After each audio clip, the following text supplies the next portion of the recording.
Hello everyone, I'm going to show you how to set up your Arris router. And before I start, I would like to remind you that if my video helps you, please support my work. I send half of all donations to animal shelters. All the details are in the description below. First, turn on the router. Take the power adapter. Plug the power adapter into an outlet. And connect the other end into the router.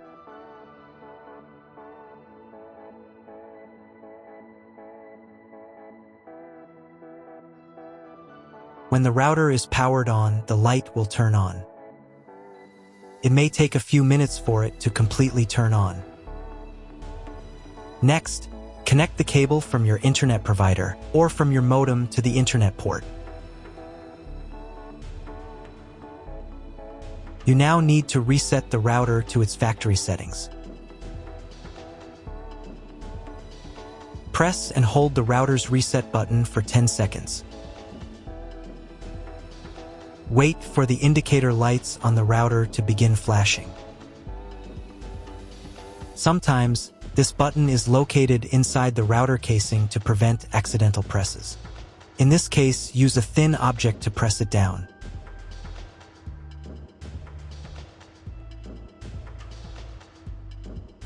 The router will restart and all the settings will be reset to the original factory defaults. Plug one end of the Ethernet cable supplied with the router into an Ethernet port.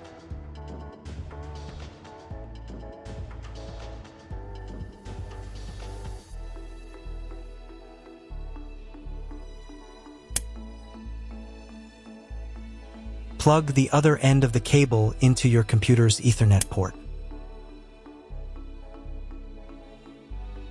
Please wait a few minutes for connection. The router is connected to your computer. Now you will need to set it up. But first, I'll show you another way to connect the router if you don't have an Ethernet cable or your computer doesn't have an Ethernet port. Connect the router to the power adapter and cable from your internet provider. This will enable Wi-Fi. If your router is new, your Wi-Fi network name will be the name of the router. Your router has its own Wi-Fi network name and password printed on a label. Connect to it. Great, you've connected to the router. Now let's start setting it up.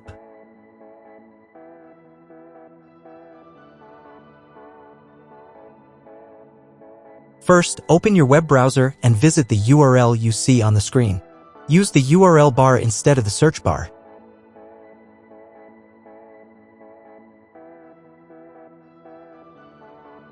At the beginning, you will see a form with a login and password. Usually, it is admin and password. If these credentials are wrong, then find label on your router. The credentials are often printed on the bottom of the device.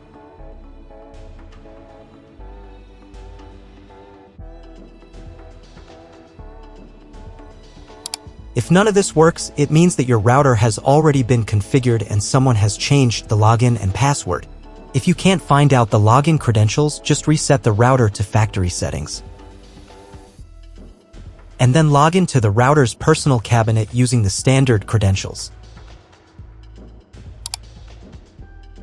If your router settings do not look like mine, it means that your router has a different firmware. I made a video for every firmware type. You can find all the links in the description down below.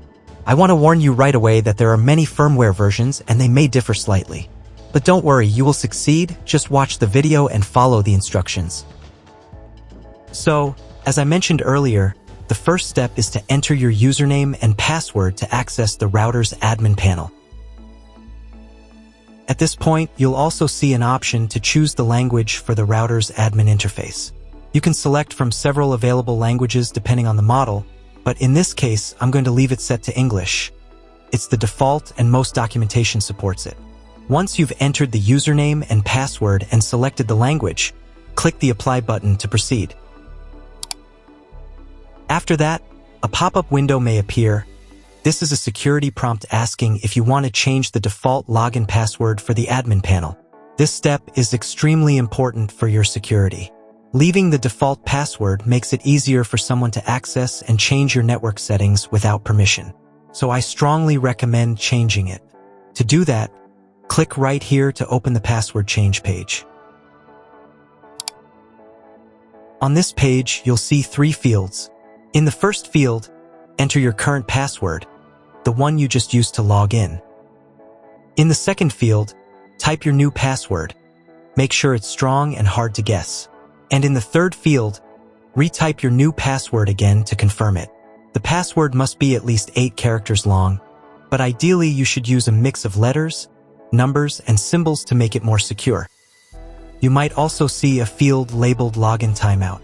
This setting determines how long your session in the router's admin panel will remain active when you're not using it. For example, if you set the timeout to 900 seconds, that's 15 minutes, and you don't interact with the interface during that time, the system will automatically log you out. This feature helps protect your router from unauthorized access in case you leave your computer unattended while logged in. Once you've made all the changes, click Apply to save them. Now, let's move on and change the Wi-Fi network name and password. To do this, go to the Basic Setup tab and then click on the menu option also called Basic Setup.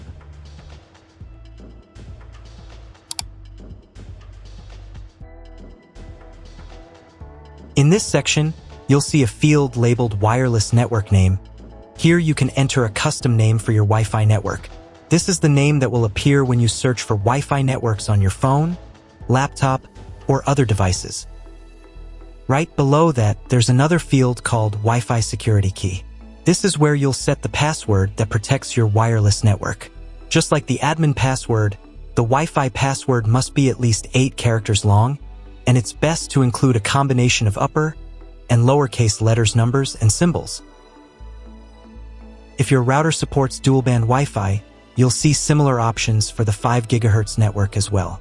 You can change the name and password for that network too, or simply copy the same ones if you want all devices to connect automatically. If you don't need one of the bands, for example, if you want to disable the 2.4 GHz or 5 GHz network, you can do that here as well.